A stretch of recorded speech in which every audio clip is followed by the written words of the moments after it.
നിങ്ങളുടെ മോൻ എവിടെ? ഗോകുല്. എനിക്ക് അവനെയാ കാണണ്ടേ. അവനിവിടെ ഇല്ലല്ലോ.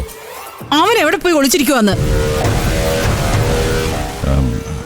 സാറേ, സാർ ഒന്ന് ഓഫീസിലേക്ക് ചെന്നിരിക്കും, ഞാൻ അങ്ങോട്ട് വന്നേക്കാം.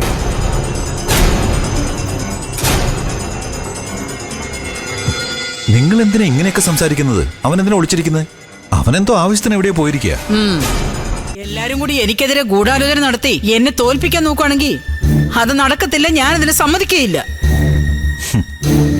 നിങ്ങൾക്ക് എന്തെങ്കിലും പറയാനുണ്ടെങ്കിൽ അത് വ്യക്തമായിട്ട് തെളിച്ചു പറയണം. അല്ലാതെ നിങ്ങൾ എന്തെങ്കിലുമൊക്കെ മനസ്സിൽ വെച്ച് സംസാരിച്ചാ അത് എനിക്ക് ഗണിച്ചറിയാനൊന്നും സാധിക്കില്ല. നിങ്ങൾക്കറിയാത്ത കാര്യമൊന്നും അല്ല ഞാൻ ഈ സംസാരിച്ചത്. അനുപമയുടെ കാര്യങ്ങൾക്കൊരു തീരുമാനം ഉണ്ടാക്കാൻ ദാസാറും ഗോകുലും ഇടപെട്ട് വേണ്ടത് ചെയ്യാമെന്ന് പറഞ്ഞതാ. അവളാണെങ്കിൽ ഓരോ ദിവസവും ഓരോ ഡിമാൻഡും കൊണ്ടാ വരുന്നത്. അതൊക്കെ എല്ലാവരും അങ്ങോട്ടും ഇങ്ങോട്ടും അറിഞ്ഞു ചെയ്യുന്നതാണെന്ന് എനിക്ക് നന്നായിട്ട് അറിയാം. അനുപമയ്ക്ക് ഇപ്പൊ 25 ലക്ഷം രൂപ ഞങ്ങൾ കൊടുക്കണമെന്ന് അവള് പറയുന്നത്. അങ്ങനെ വന്നാ ഞാൻ ആരെയും വെറുതെ വിടുമെന്ന് പ്രതീക്ഷിക്കണ്ട. മഞ്ചാടിയുടെ കല്യാണം മുടക്കിയത് ഗോകുലും ദാസാറും കൂടിയാണെന്ന് ഞാൻ അനന്തമാഷോണ്ട് പോയി പറയും. അത് കൊള്ളാലോ. അല്ല, സുശീല ഇവിടെ ഒരു ഭീഷണിയായിട്ട് കയറി വന്നതാണോ? അത് തൽക്കാലം വേണ്ട. പിന്നെ ഇപ്പൊ ഈ പറഞ്ഞ കാര്യങ്ങളുണ്ടല്ലോ, അത് അനന്തം മാഷിനോട് പറഞ്ഞിട്ടൊരു കാര്യമില്ല. ഇതൊക്കെ മാഷിന് നേരത്തെ അറിയാവുന്ന കാര്യങ്ങളാ. നിങ്ങളുടെ പ്രശ്നങ്ങൾ കൂടുതലും നിങ്ങളായിട്ട് തന്നെ ഉണ്ടാക്കുന്നതാ. അതിനൊക്കെ പരിഹാരം കാണാൻ വെറുതെ മറ്റുള്ളവരുടെ തലയിൽ കയറിയിട്ട് കാര്യമില്ല. എന്റെ പ്രശ്നങ്ങൾ എങ്ങനെ തീർക്കണമെന്ന് എനിക്ക് നന്നായിട്ട് അറിയാം. അനന്തം മാഷിന് എന്തറിയാമെങ്കിലും ഇല്ലെങ്കിലും അനുപമയ്ക്ക് കൊടുക്കാനുള്ള പണം ഗോകുലും ദാസാറും കൂടി കൊടുക്കണം. അല്ലെങ്കിൽ അത് ഗോകുൽ തന്നെ കൊടുത്ത് ഇടപാട് തീർക്കണം. ശേടാ, അല്ല ഗോകുൽ എന്തിനാ നിങ്ങളുടെ മകന്റെ ബാധ്യത തീർക്കുന്നേ? അതിന്റെ ആവശ്യം അവനെന്തിനാ?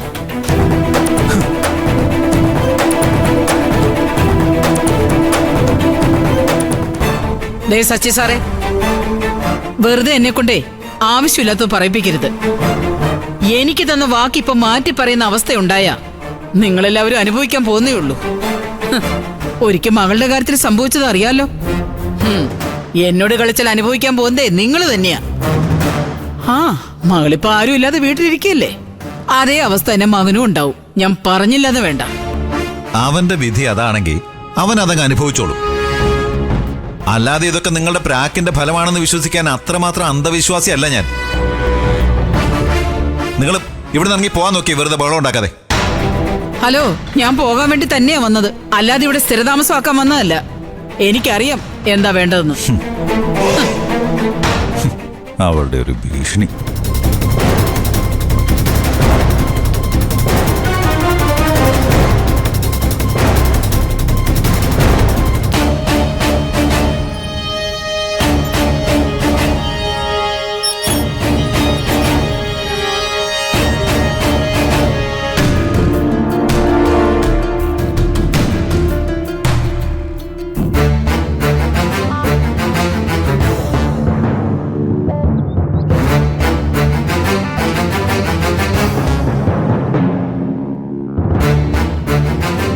ദാസങ്ങളുടെ വീട്ടിൽ നിന്ന് അമ്മ എങ്ങോട്ട് ഇറങ്ങിപ്പോയെന്ന് അറിയില്ല അല്ലേ?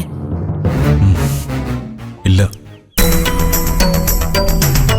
അത് അനുവേട്ടത്തിയുടെ തീരുമാനം മാറ്റാൻ ആരെ കൊണ്ടെങ്കിലും പറയിപ്പിക്കാൻ പോയതായിരിക്കും. അതിനും സാധ്യതയുണ്ട്. ആരുടെ കഴുത്തിൽ പിടിച്ചിട്ടാണെങ്കിലും അമ്മ അത് ചെയ്യാൻ ശ്രമിക്കും.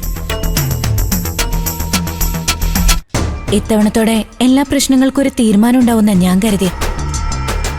അനുവേട്ടത്തിക്ക് എല്ലാ മാസവും പണം കൊടുക്കുന്ന രീതിയിലെ കാര്യങ്ങൾ തീരുമാനിച്ചിരുന്നതെങ്കിൽ ആ ബന്ധം വീണ്ടും എടുക്കാൻ എന്തെങ്കിലും വഴികൾ തെളിഞ്ഞു വന്നേനെ. ഇന്ദിരേട്ടന് വ്യക്തമായ നിലപാടൊന്നുമില്ലാതെ അനുവേട്ടത്തിയെ തിരികെ കൊണ്ടുവന്നിട്ട് എന്തിനാ?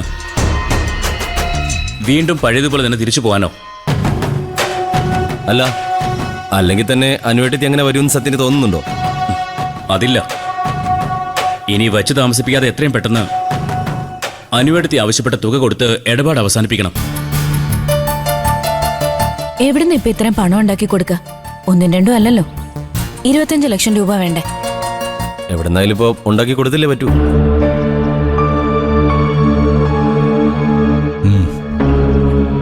അത് കൊടുക്കണം. പിന്നെ അതോടെ ആ ഷോപ്പ് സ്വന്തമാവുമല്ലോ. ഷോപ്പ് സ്വന്തമാവും, പക്ഷെ അതോടെ അനുവേട്ടത്തിയായിട്ടുള്ള ബന്ധം എന്നേക്കുമായിട്ട് മുറിച്ചു മാറ്റുമല്ലേ?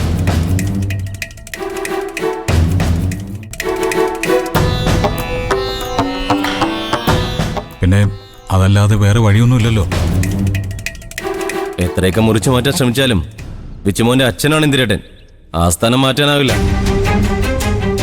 അതെ, അങ്ങനെ ഒരു ഓർമ്മ ഇന്ദ്രേട്ടൻ ഉണ്ടാവണം. ആർക്കും അംഗീകരിക്കാൻ പറ്റാത്ത കാര്യങ്ങൾ ചെയ്തും അത്തരത്തിലുള്ള ബന്ധങ്ങളിൽ നിന്ന് ഒഴിവാകാതെ നിന്നാൽ അതൊന്നും ആരും അറിയില്ലെന്ന് ഇന്ദ്രേട്ടൻ കരുതരുത്.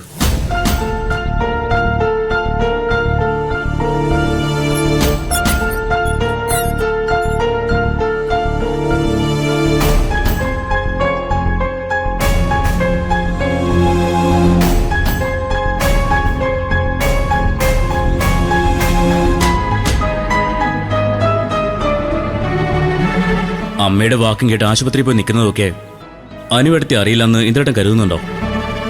ഇതൊന്നും എനിക്ക് തന്നെ അംഗീകരിക്കാൻ പറ്റുന്നില്ല. പിന്നെ എങ്ങനെ അനുവെടുത്തി ഇത് സഹിക്കും? നാളെ വിച്ചുമോൻ വലുതായി അവൻ ഇന്ദ്രേട്ടന്റെ മുഖത്ത് നോക്കി ഇതൊക്കെ ചോദിക്കുന്നൊരവസ്ഥ ഉണ്ടായാൽ എന്ത് മറുപടി പറയുമെന്ന് ഇപ്പൊ തന്നെ ഓർത്തു വെച്ചോ. എടാ സത്യം, നീ ഈ പറയുന്ന തെറ്റൊന്നും ഞാൻ ചെയ്തിട്ടില്ല.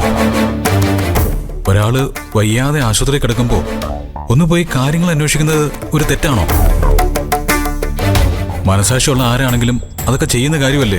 ആ, ഈ പറയുന്ന മനസാക്ഷിയൊക്കെ സ്വന്തം ഭാര്യയോടും കുഞ്ഞിനോടും കാണിച്ചിരുന്നെങ്കിൽ അനുവേട്ടത്തി ഇപ്പോഴും ഈ വീട്ടിലുണ്ടായേനെ. അത് ഇന്ദ്രേട്ടൻ ചെയ്തിട്ടുണ്ടെന്ന് സ്വന്തം മനസാക്ഷിയിൽ തൊട്ട് ഒന്ന് പറയാമോ? സ്വന്തം ഭാര്യയ്ക്ക് സ്നേഹവും സംരക്ഷണം കൊടുക്കാതെ വേറൊരുത്തന്റെ ഭാര്യ ശുശ്രൂഷിക്കാൻ പോയി നിന്നിട്ട് അതിനെങ്ങനെ ന്യായീകരിക്കുന്ന എന്തിനാ? എടാ സത്യം, അതെ, നിങ്ങളിങ്ങനെ ഒന്നും രണ്ടും പറഞ്ഞ് വഴക്കുണ്ടാക്കേണ്ട കാര്യം എന്താ? അതെ, എന്തു പറഞ്ഞു തുടങ്ങിയാലും അതൊരു വാക്ക് തർക്കത്തിലേക്ക് എത്തിക്കേണ്ട ആവശ്യമൊന്നുമില്ല. ഒന്നിന്റെ പേരിൽ നമ്മൾ ഇവിടെ കിടന്ന് തർക്കിച്ചിട്ട് കാര്യമില്ല. ദാസങ്ങളുടെ വീട്ടിൽ നിന്ന് അമ്മ ഇറങ്ങി എങ്ങോട്ടാ പോയെന്ന് അന്വേഷിക്കാൻ നോക്ക്. എവിടെ പോയി ഇനി എന്ത് ഇടാ കൂടെ ഒപ്പിക്കാൻ പോകുന്നതെന്ന് ആർക്കറിയാം? എവിടെന്നെങ്കിലും അനുവേട്ടത്തി കൊടുക്കാനുള്ള പണം സംഘടിപ്പിക്കാൻ പറ്റുമെന്ന് അന്വേഷിച്ചു പോയതായിരിക്കും. അതിന് അമ്മയ്ക്ക് അങ്ങനെ ഒരു ഡീലിന് സമ്മതമായിരുന്നില്ലല്ലോ. അനുവേട്ടത്തിക്ക് പണം കൊടുക്കാൻ പറ്റില്ലെന്നല്ലേ അമ്മ പറയുന്നത്.